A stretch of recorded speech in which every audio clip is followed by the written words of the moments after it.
মুখ্যমন্ত্রী শুভেন্দু অধিকারী শপথ গ্রহণ অনুষ্ঠানে তৃণমূল পরিচালিত জয়গা ১ নম্বর গ্রাম পঞ্চায়েত প্রধান কমল লামা উপস্থিতি ঘিরে রাজনৈতিক মহলে জোর চর্চা শুরু হয়েছে।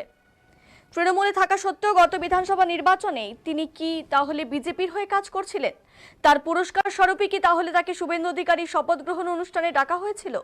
যা নিয়ে উঠতে শুরু করেছে প্রশ্ন। এর পূর্বে গত ৪ মে রাজ্যে বিজেপি জয়ী হওয়ার পর জয় উদযাপন করতে দেখা যায় এই পঞ্চায়েতেরই তৃণমূল এক পঞ্চায়েত সদস্যকে। এরপর তার কিছুদিন বাদেই মুখ্যমন্ত্রীর শপথ গ্রহণ অনুষ্ঠানে উপস্থিত ছিলেন তৃণমূল পরিচালিত গ্রাম পঞ্চায়েত প্রধান। যদিও এই বিষয়ে কমল লামা স্পষ্ট জানান, ২০২৩ সালের পঞ্চায়েত নির্বাচনে বিজেপি সদস্যদের সমর্থনেই তিনি প্রধান হন। সেই কারণেই এবার বিজেপি নেতৃত্বদের কথায় নির্বাচনে বিজেপিকে সমর্থন করেছি।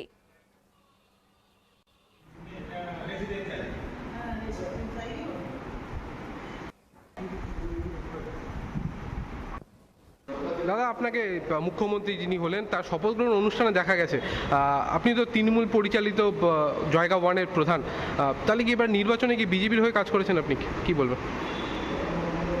আমি 2021-এ যখন বোর্ড গঠন হয়েছিল, এখানে 21 না 23-এর বোর্ড গঠন হয়েছিল, তখন একটা বড় ঝামেলা লাগছে।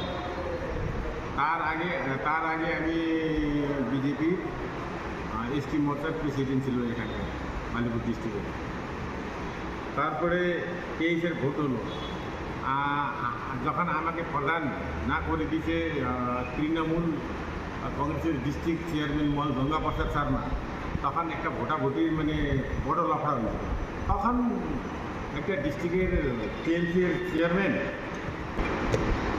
চেয়ারম্যান উনি আমার এগেন্সি হয়ে গেছে প্রেমা লামাকে নিয়ে, তখন আমাকে বিজেপি প্রদান করে দিল।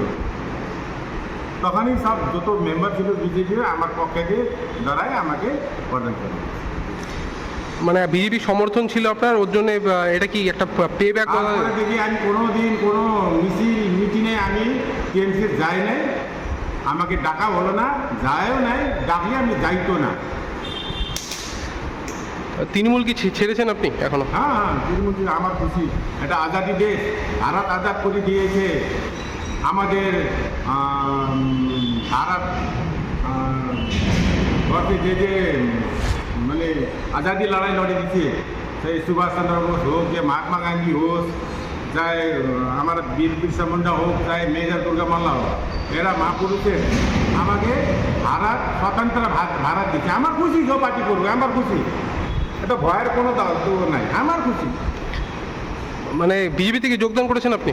হ্যাঁ, বিজেপি আমি হেল্প করছি, যে ভালো লাগবে ওইটা করবো আমি। আমাদের লোকাল লিডার আসছিল, আমাদের প্রমুখ বলছিল, ওনাকে তো আমি ঝন্ডারই অফার করছিল, ঝন্ডা নিয়ে যাও তুমি এখান থেকে, না হলে জিজ্ঞাসা করে। অফিসিয়ালি যোগদান কি হয়েছিল আপনার বিজেপিতে? বিজেপি সব আমার সমর্থন করছে, মেজরিটি হইলে তো প্রধান হবেই। তৃণমূল কি ছেড়েছিলেন আপনি সেই সময়? তৃণমূল ছাড়িয়ে করছে করবে তৃণমূল, মানে সক্রিয় ছিলেন না তৃণমূলে। এখন আগামী দিনে কি লক্ষ্য রয়েছে, কি বলবেন?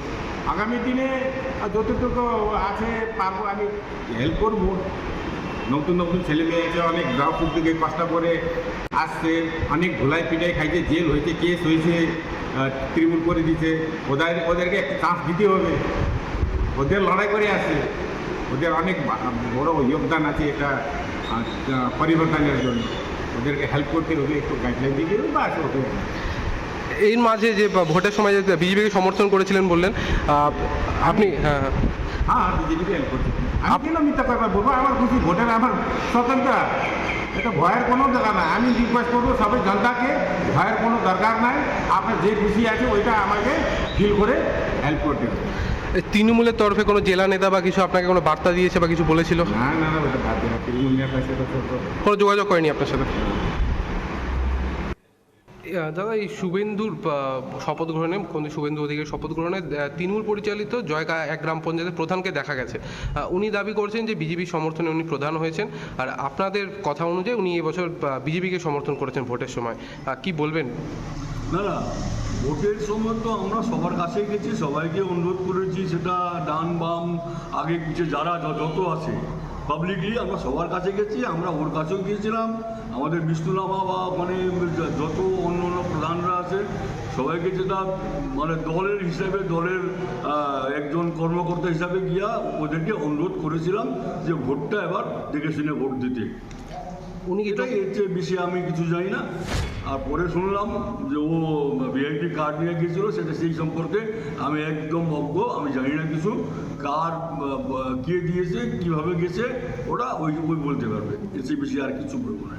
উনি কোনো বিজেপিতে যোগদান করেছে মানে এখনো পর্যন্ত? না না না, এখনো এটা তো আমাদের রাজ্য সভাপতি অলরেডি বলে দিয়েছেন যে কোনো কিছু এখন যতক্ষণ না দল সিদ্ধান্ত নেবে কাউকে যোগদান করা যাবে না।